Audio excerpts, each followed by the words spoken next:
So we've been talking about who is God, and we started in Genesis chapter 1. So we started Genesis chapter 1 and going all the way back. And so first, it's our first time streaming live, so everyone say hi to my mom and anybody else. Yeah, they can't see us, so you have to say, yeah, there you go. So we're streaming live, so praise God for that. But we've been talking about, so right now we're going to continue our story in Genesis chapter 11. We started in the beginning, and the story is really, as some say, history is his story. So one of the main roles is humanity, but also the main role is God in creation. And so this is a picture I was talking about a few weeks ago, where God is kind of reaching out to humanity, and the angels are even pulling him back. And as they're pulling him back, he's reaching out to humanity, and Adam is just kind of like not even really engaged.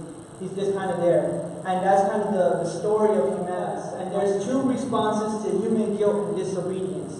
And this is kind of what we're talking about. Whenever we have disobedience, whenever we have guilt, how do we turn to God? Or we run and try to cover it and try to fix it ourselves? There we go. Alright, so this is the story of chapter 11. So man starts to build, and I'm going to actually read it. So this is chapter 11 in your Bible. If you have it, you can turn. It says, verse 1. Now the whole earth was one language and the same words. The people migrated from the east, and they found a plain in the land of Shinar. And they settled there. And they said, "Come, let us build and make bricks, and let us build for ourselves." In verse 4. "Come, let us build for ourselves a city, a tower with a top that reaches to the heavens, and let us make a name for ourselves." And so it's funny. So this is kind of the image of what it looked like. This is a ziggurat. And so that's kind of what it looked like. So it kind of goes, it's layered, and at the very top they would have a temple to the god Marduk. We talked about Marduk in the first sermon series, because Marduk was the god that killed the ocean god and created humanity. And so this is kind of what happens. It's funny, because in verse 5, this is what God says. "And the Lord came down to see the tower that the children of man built." So God is on his throne, right? So God is on his throne in heaven. And he's in heaven, and he hears, these people that are making this building, and they're building this temple. And to them, it's a very, very tall building. And they're like, wow, we're at the heavens. And God sees it, and it's almost humorous, because he says he had to come down from heaven to look at it, because it was so small. So this is their little temple, and God sees it, and he's like, "Oh, that's cute. Like, this is your little temple. This is what you have. This little small thing here." And so it's funny, because they think it's so huge and so massive, and it says God comes down to look at it, and he's like, "Oh, that's cute. Good try. That's very nice." But one thing I wanted to focus on is the reasoning behind what they wanted to do. In verse 4, it says, "Come, let us build for ourselves a city with its top to the heavens. Let us make a name for ourselves, otherwise we will be dispersed around the face of the earth." So they're saying, we want to build this because we want to make a name for ourselves. We want people to remember us. We want people to think about this. So what they're saying is we want to build a legacy, and we don't want to be scattered. So as we get into the story of Abraham, we see how this is gonna be a contrast. This story in chapter 1, in chapter 11, is going to be contrast in chapter 12. There's going to be some similarities. And so God comes down, and he messes it all up. He says, when people are on one accord, there's nothing that's impossible. When we're one, nothing is impossible. So God sees it. He sees what they're doing. They built this cute little Lego-sized temple. And he says, "That's cute.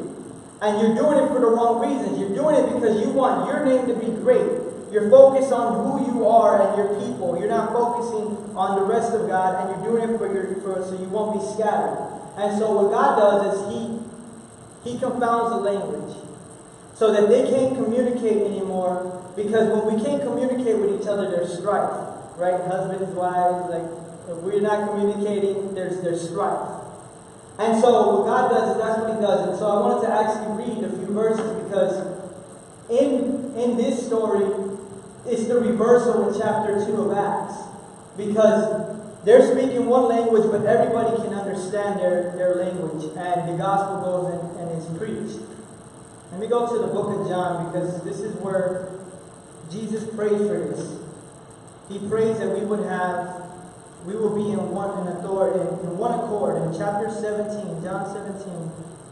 And I'm going to just kind of jump around, but chapter 17, verse 11, 21, 22 to 23. And this is what he says. This is Jesus' prayer for us as his believers, as believers in him.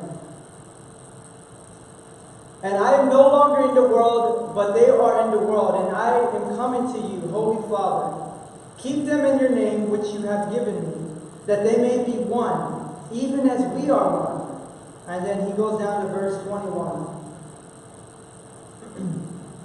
That they may all be one, just as Father are in me, as you are in me, and I am in you, that they may also be in us, so that the world may believe that you have sent me. The glory that you have given me, I give to them, that they may be one, even as we are one. And I am in you, and you are in me, and that they may be perfectly one, so that the world will know that you sent me, and that even as you love me, I love them. So that's what he's saying. So Jesus is saying, I want you to be one. I don't want you to be focused, and this is what happens. Unfortunately, there's about 73,000 denominations in the Christian faith. That's a lot. There's a lot of distinction. There's this church over here. Down the street, there's another church. But they don't talk to each other. They don't pray with each other. They don't pray for each other. We don't have conversations. And what Jesus is saying, I want us to be one. Because when we're one, there's nothing that's impossible. Because when we're in unity, there's no problem that's too hard. When we're together and we're working together, and it's not saying, oh, you're building your kingdom, your church over there, and he's building his church over here. And when Jesus, another thing that Jesus says, it says, the world is going to know we're his disciples by the way we love one another. Not how big your church is, not how good you can preach, not how many likes that you have. They're going to know that we're his church by the way that we love one another. And in the book of Acts, I'm not going to read it, but the book of Acts is the reversal of this. They spoke in various languages. And the curse that got put on man was now broken in the sense that the believers are now having one language. We're supposed to be in one accord. So history repeats itself. And then, so this is kind of where we're going to land and get to it. So history repeats itself. Man again wants to gain and claim his own story apart from God. And so it's funny. So Friday, I have a truck. I don't know if y'all seen the truck. It's about 27 feet long, so it's pretty long. It's a real big, long truck. And I got stuck in the mud, right? Because we have amazing weather in Texas. It was cold, and then it was rainy, and then it's wet. And so my truck is definitely longer than this stage. And so I parked because I had to go and run an errand. And usually I'm done early on Fridays, and so that's not what happened. So I had to run an errand that I was supposed to do on Tuesday, but because of the rain and the weather. So anyway, so I'm going and I park. And where I park, when I come back about 10 minutes later, my truck is starting to sink in this mud. And so I get in the truck, I start running, turning the car on, and it's just throwing mud everywhere. Throwing mud everywhere. And I'm like, oh, are you serious? Like, I'm already running late. I got to get home. There's traffic. The weather's ugly. So then I get out. I try to move it. I try to put some this big old piece of this log. I put it under there and try to get out. It doesn't happen. So I pray. And I say, okay, God, I need you to help me get out of this because I don't want to have to call a tow truck because usually they take like 2 hours before they get there. It's already Friday. It's late. I'm an hour later than I should be. And I was like, God, can you help me out? So I get back in my truck. I turn on I start pushing on the gas, and it's just throwing more mud. And so I'm on the side of the freeway, or not the freeway, the highway. And so my truck is starting to slide, and it's starting to go sideways. And I'm like, okay, that's good because I'm going to get closer to the dirt, but it's also bad because I'm going deeper into the mud. So I get back out, I look for some stuff, and I pray again. I say, okay, God, if you get me out when I try this time, I'm going to preach shorter sermons. instead of doing 45 minutes, I'm going to do 30 minutes. I'm going to do 25 minutes. I get back in the vehicle, I turn on the thing, same thing happens. I go deeper. I'm like, okay, I'm going the wrong direction. So I'm like, all right, I'm sorry for y'all. I'm going to have to keep preaching longer sermons because God didn't get me out at that time. So I pray. I was like, okay, God, this is not working. This big truck is not going to get out of here. I need you to send someone. And so it's funny because I was right by one of my other customers, and it's a girl. She's a lady. She's a young lady. And so she comes out, she's like, oh man, you're stuck, like, hey, let me help you out. This happens to us many times. So we get some cardboard, and it's funny because it's like a 10,000 pound truck, or 10 tons. And so we just put this little cardboard in there, it catches on, and I get out. I'm like, praise God, thank you. And so sometimes what we can do is we try to solve our problems in our own strength. We try to look at our problem and a situation and we say, okay, I'm going to do it this way because I've been here before. I'm going to do it this way because I've seen some videos. I'm going to do it on my own strength. And then we pray and say, okay, God, help me. And then we go back, and then as soon as God starts helping us or giving us something, we sometimes go back into our own strength again. And so I said, okay, God, I need you to send someone to help me because this is not going to work. I'm going to be stuck in here. And so that story kind of connects to this story because man wants to do it apart from God. When we look at Adam and Eve in the garden, God had a perfect plan for them and a perfect way. And what do? They say, you know what? Let me go and try this way. Let me go and try it a different way from what God says. They take the fruit of the knowledge of good and evil, and that's what they do. They eat. The same thing is happening here in Genesis 11. The people say, let us create a building for our own sake. Let us do it on our own. Let us do it by ourselves. Let us do it. And their reasoning is wrong. The reason they wanted to do it is so that they would have a great name. And so now we meet another person who's going to contrast that whole story. In Genesis chapter 11, verse 27. And I'm going to read to 31. Now these are the generations of Terah. Terah fathered Abram, Nahor, and Haran. Haran fathered Lot.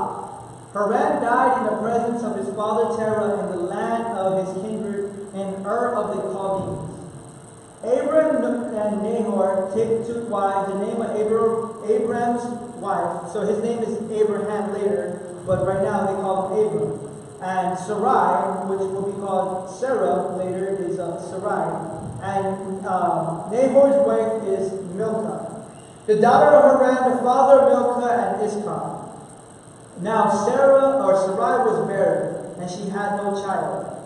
And so it's interesting that it puts that in there because that's going to be one of the main themes throughout the story of Abraham.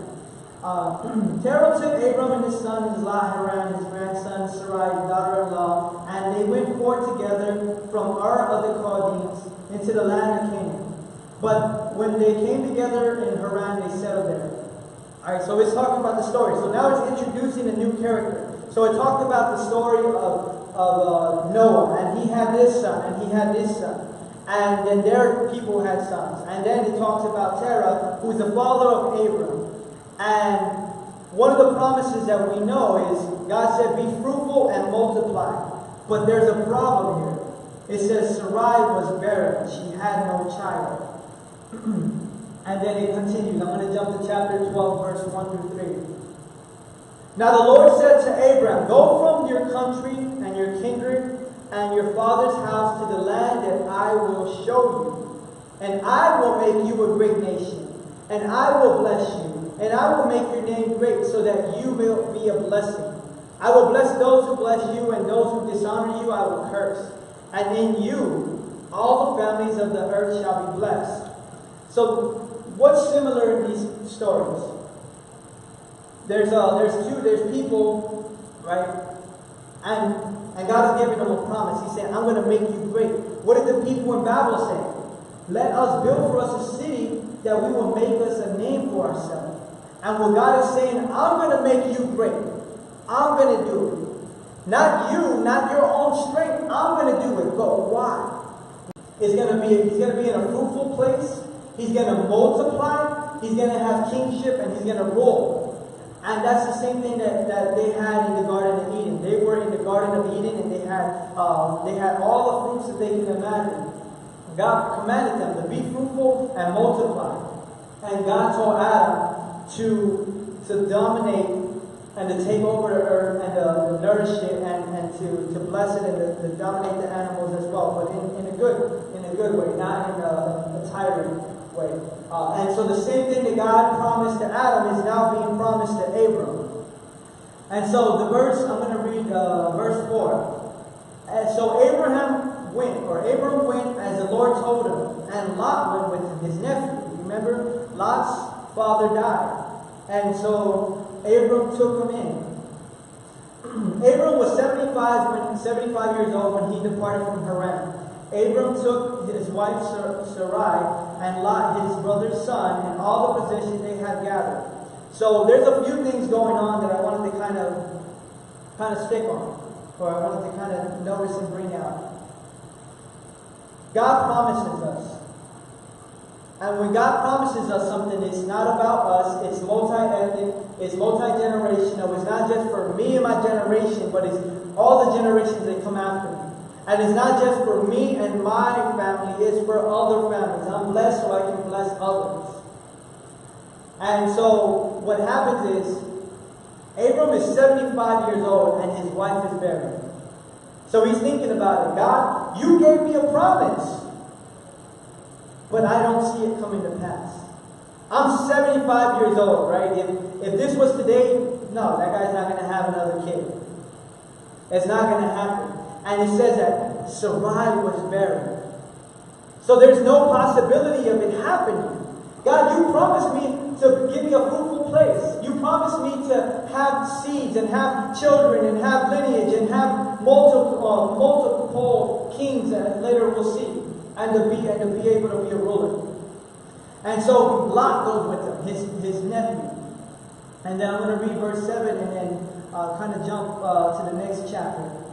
The Lord God, verse 7. Then the Lord appeared to Abram and said, to your offspring I will give this land. So he built an altar for the God who appeared to them. So again, to your offspring.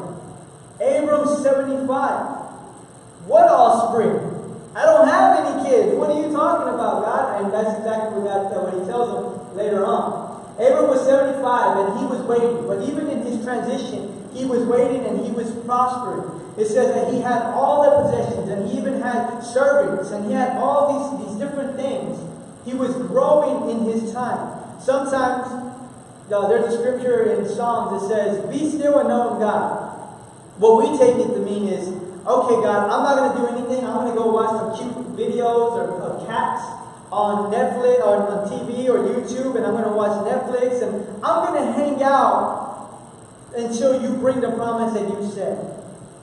But Abram was continuing to prosper. He was continuing to grow. He wasn't just kind of relaxing and chilling and like, hey, you know what? I don't have to do anything. But he was continuing to grow. And verse 7. The Lord appeared to Abram and said, to your offspring I will give this land. And that's another thing that I'm kind of learning as we're continuing in church planning and growing, is that he's saying, I'm giving you this land, but there's people in this land. So that means there's going to be a battle. That means there's going to be a fight. Because people aren't going to just up and give you the land, right? If it's their land, they're not going to just up and give it to you. But instead, there's going to be a battle. There's going to be a fight. There's going to be something we have to fight for. And the battle is that it's not always physical because it's a spiritual battle. It's not always physical because it's going to be doubt. You have to fight to keep believing that God's going to keep His promise. When Abram was 75 years old, he's saying, I don't even have a son. I have servants. Is it a metaphor, God? Is that what you're talking about? And the fight is to keep believing after time has passed. It's been a few months, God, where's the people? It's been a few years, God, where's the people? It's been decades, God, where's my children? Where's my son? And that's what he's saying. There's a fight to keep believing. And then there's also a fight that you're going to fail. Because sometimes we won't go all in and we'll give a little bit because then we can say, well, I tried it and it didn't work out. And there's a battle against people's opinions because they're going to come and say, well, you should have done it this way. Or maybe God wasn't promising you. Or maybe that was a lie. Or maybe you made this up on your own. And you're going to have to fight people's opinions. And there's a battle internally that we have to fight. Because there was already people in the land. Maybe they're stronger than us. Maybe they're bigger than us. Maybe they know more than us. The battle will always come. But God is with us. And so that's the promise that we have in Jesus. That He says, I'm not going to leave you. I'm not going to forsake you. I'm going to be with you. And let's continue. There's I didn't have it here, but we're going to jump into it anyway. Because just this morning, God was starting to speak to me. Because in chapter 13, there's another story about Abram and his nephew Lot. And I didn't really understand what was going on. And so God was saying, okay, now I'm giving you some understanding. Verse 1. Abram went from Egypt and his wife with all that they had, and Lot went with him. And Abram was very rich in livestock, in silver and gold. He sojourned as far as the Negev and to Bethel, where a place where he pitched his tent. So, and in verse 6 it says, verse 5. Lot went with Abram, and he had also flocks and herds and tents, so much that the land could not support both of them, dwelling together. So Abram is prospering, and he has a lot of stuff, but he doesn't have his seed. So he has a lot of stuff, and he has a lot of possessions. He has animals and servants, and so does his nephew Lot. And he has a lot of stuff. So what happens is, there's only so much land for all the animals. There's only so much land that they can have. And so the herdsmen, Lots and Abram start fighting. No, hey, that's my food. Go over there and eat over there with your sheep and your cattle. And they're fighting over it. There's not enough land for all the animals because they're both very prosperous. So what Abram does is he looks at him and he says, you know what? He has the right to say, well, this is my land, you find somewhere else, because he took him in as his son, right? He's older, he took him in, and he can say that, but instead he says, look at all the land. Whatever looks right to you, whatever seems right to you, if you want the better part, you can have it. And he humbles himself, because sometimes having a good relationship is better than being right. Sometimes it's not always about being right, but about humbling ourselves just so we can be reconciled, just so we can be in good relationship is more important than being right sometimes. So what Abram does, instead of saying, you know what, you little snot nose, I took you in, or whatever, he says, look at all the land. If that land looks better to you and it's greener, take it, and I'll go the other way. Because he wanted to keep that relationship. He wanted to be reconciled. He didn't want the strife to continue. And so Lot does. He takes the land, he sees the land, it looks beautiful, and it's nice, and it's good for all of his animals and things like that. And he takes the land, and Abram continues on his way. And so what God was saying is that sometimes the people that we thought that were going to be with us are not always going to be with us.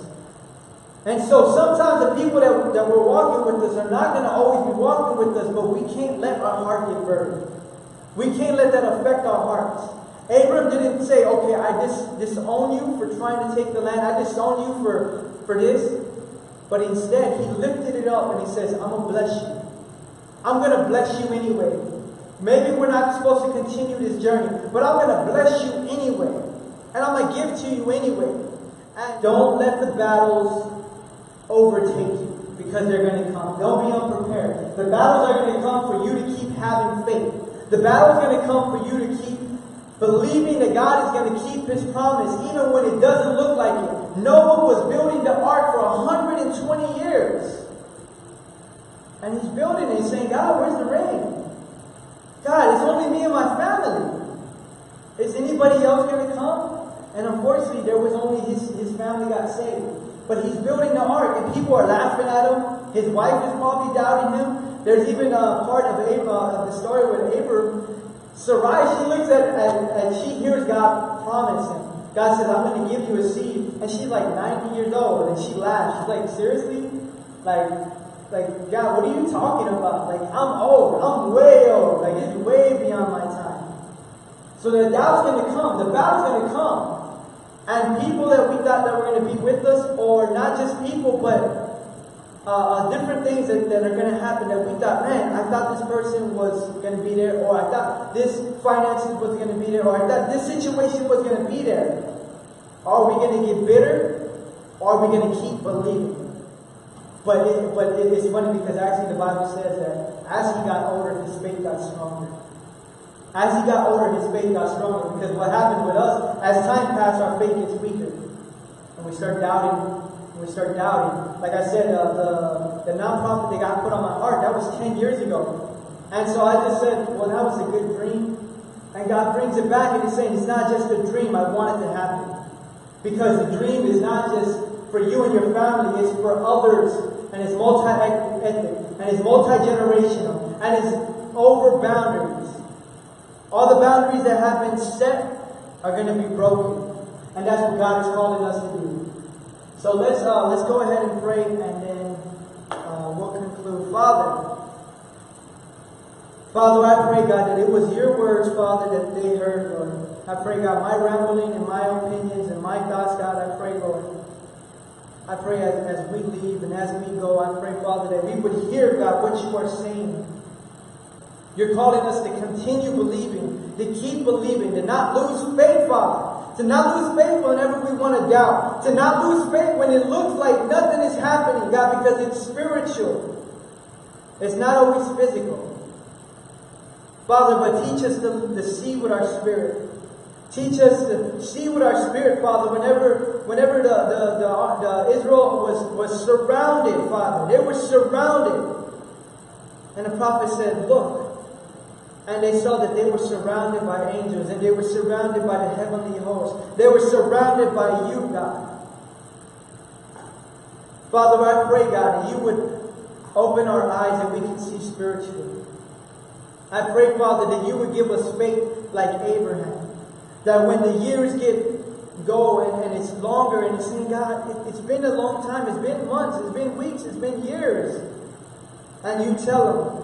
And then you tell our spirit. And we tell our spirit, keep believing. Keep believing. Don't doubt. Don't get bitter. Don't get bitter. Love and bless others because not everyone is supposed to go. Love and bless others because you're sending the right people, Father.